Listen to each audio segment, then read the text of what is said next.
je dis que c'est de manière naturelle que nous avons quand même décidé de participer à fond à cette grande cérémonie de Boucoute. Pour dire que lorsque tout est parti pour le Diola, ou lorsque tout est partagé avec les autres, la seule chose qui reste au Diola, c'est le Boucoute. Ça, pour rien au monde, on ne le partagera avec aucune autre ethnie. Quand on parle des pratiques culinaires, effectivement, dans le temps, il y avait des pratiques culinaires propres au Diola. Et aujourd'hui, ces pratiques sont partagées avec les autres ethnies. J'en veux pour exemple le Etodjey. Aujourd'hui, quand on parle de Etodjey, c'était une propriété Diola. Mais aujourd'hui, même les Wolofs préparent le Etodjey. Non, mon plat préféré. Donc c'est pour dire que la seule chose qui reste une propriété qu'on ne peut pas partager, c'est le Boucoute. Et c'est pourquoi, quand ça arrive, et ça arrive tous les 30 ans, pour nous c'est 40 ans maintenant aujourd'hui, parce que la dernière édition c'était en 82. Donc c'est pour dire que c'est la chose qui nous reste et que nous allons conserver, quel que soit par ailleurs notre statut, quel que soit par ailleurs, en tout cas les fonctions qu'on occupe, et quel que soit par ailleurs partout où on vit dans le monde entier. Je vous disais tout à l'heure que j'ai une tante qui est là devant nous, qui vient de la France. Et il y en a tant d'autres, effectivement, qui viennent de la diaspora, parce que c'est le Boucoute. Et le Boucoute, il n'y a rien d'autre qui peut l'égaler en termes d'aspect positif. Ben, aujourd'hui, on a mis l'administration de l'autre côté. Et aujourd'hui, comme je l'avais dit une fois, que dans la société Diola, alors il n'y a pas cette hiérarchisation. Tout le monde est au même niveau.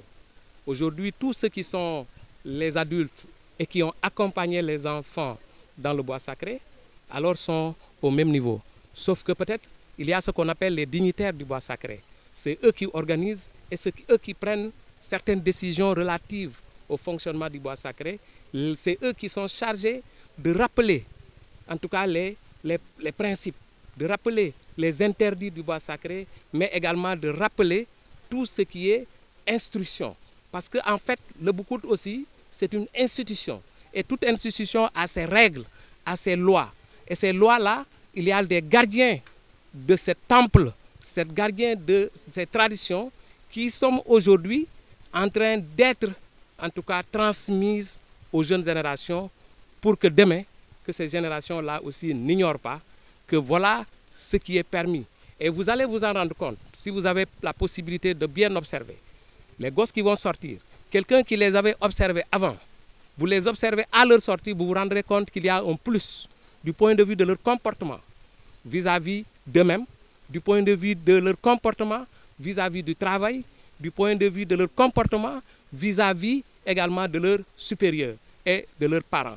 Vous allez vous rendre compte qu'effectivement, ils ont reçu une éducation supplémentaire à celle qu'ils ont reçue dehors, qu'ils ont reçue à la famille ou à l'école.